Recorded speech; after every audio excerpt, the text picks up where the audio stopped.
আসসালামু আলাইকুম, সবাই কেমন আছেন? তো আজকে একটি ভিডিও নিয়ে আসলাম।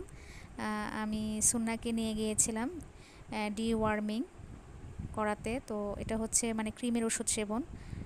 তো ডাক্তার সাহেবকে জিজ্ঞেস করলাম এটা কতদিন পর পর সেবন করাতে। উনি বলল 3 মাস পর পর।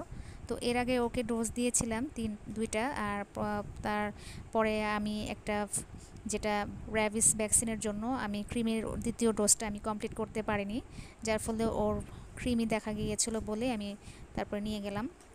তো ডাক্তার এখন ওর ওয়েটটা মেপে দেন হচ্ছে ওকে ক্রিমের ওষুধটা 4 ভাগ করলেন ওষুধটা, ট্যাবলেটটি, আর 4 ভাগের 1 ভাগ খাওয়ালেন। তো দেখুন কত সুন্দর করে ডাক্তার ওকে ক্রিমের ওষুধটা সেবন করালেন একটি মেশিনের মাধ্যমে। তো ডাক্তার খুবই আবার ট্রিট খাওয়াচ্ছিলেন। তো উনি গেলেই খুব সুন্দর করে ট্রিট সেবা দেন। তো সবাই সুন্নাহর জন্য দোয়া করবেন।